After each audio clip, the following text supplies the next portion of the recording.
So here's a wild thought. What if I told you that democracy, the very system we see as the pinnacle of society, was seen as a massive mistake by the founders of Western philosophy? Well, that's exactly what we're digging into today. A pretty radical critique from some of the smartest people who ever lived. I mean, really, let that sink in for a second. We're all raised to believe that democracy is the best possible system. But Plato and Aristotle? They looked at it and saw a recipe for, well, mediocrity, maybe even disaster. To really understand why, we have to kind of flip our whole worldview upside down and try to see the world through their eyes.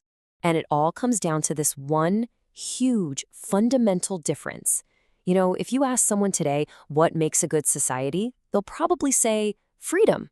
The freedom to choose, to be yourself, to do what you want.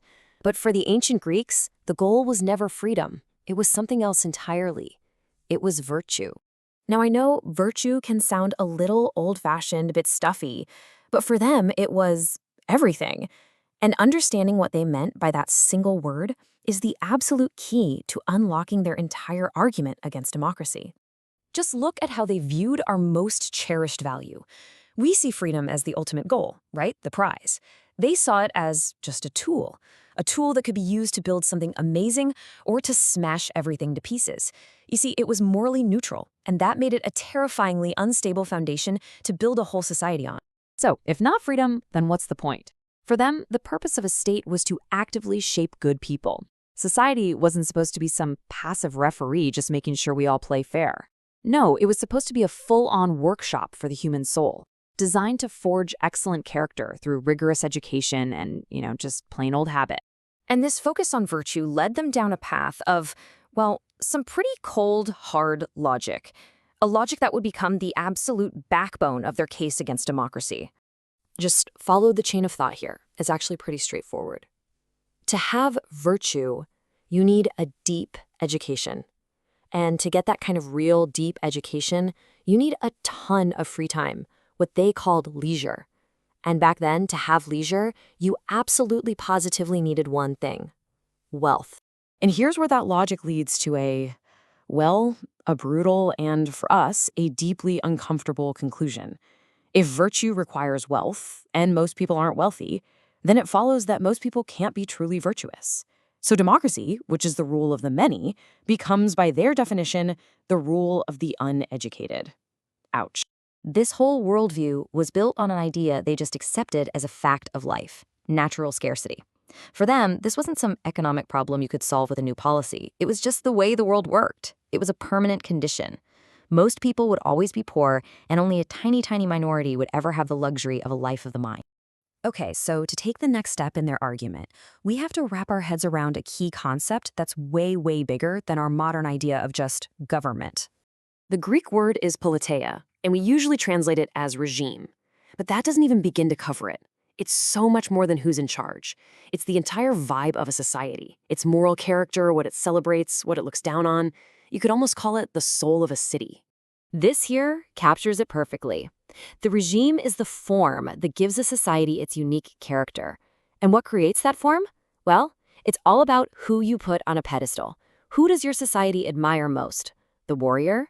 The rich merchant? The intellectual? That one choice, they argued, shapes literally everything else. Think of it like this. The land and the people, that's just a lump of clay. That's the matter. But the regime is like the potter's hands that shape that clay into something, like a vase. That's the form. And for them, the form, the kind of society you were building, was always, always more important than the raw materials you started with. So this idea of the regime leads to this really fascinating tension, one that I think is still incredibly relevant today. The conflict between being a good person and being a good citizen. Are they the same thing? Aristotle just nails this distinction. A good citizen simply does what their country, their regime, demands of them. A good citizen in, say, Nazi Germany would follow orders. Their loyalty is to the system. But a good man is loyal to something higher, a universal standard of what's right and wrong that goes beyond any government or any flag. And this leads to a really, really challenging conclusion. Patriotism is not enough. Just loving your country, as noble as that sounds, isn't the highest good. For these classical thinkers, your ultimate loyalty had to be to virtue itself. So, is it ever possible for these two things to line up? Can the good man and the good citizen ever be the exact same person?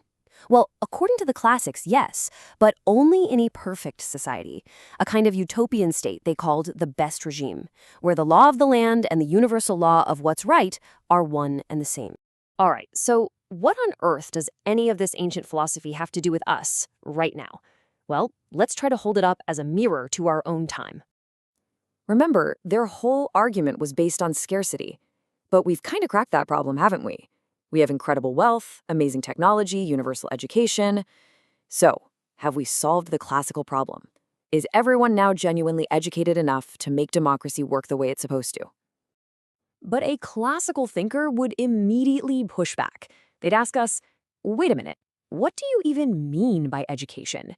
See, they saw education as the formation of character. We often see it as instruction and training for a job. Are those even remotely the same thing? And they might point out some real risks in our modern approach. We put so much emphasis on social virtue, being a team player, getting along with everyone, that we might be forgetting the virtues you need to stand alone. And that can lead to this creeping conformism, where slowly but surely, everyone starts to think and act alike. And that is a huge difference. Today, we value cooperation above almost everything. The classics, though, they valued that rugged, internal strength that allows a person to think for themselves, to stand against the crowd, and, if necessary, to fight alone for what they believe is right.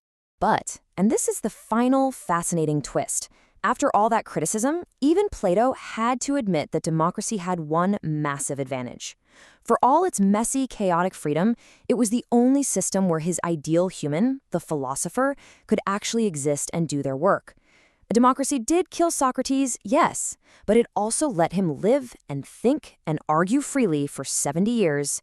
And so we're left with their question, aimed squarely at us today. What is our goal, really? Are we trying to build good citizens, people who fit nicely into the system? Or are we trying to build good men and good women, good people who are loyal to a higher truth? And maybe the most important question of all, is it even possible to do both?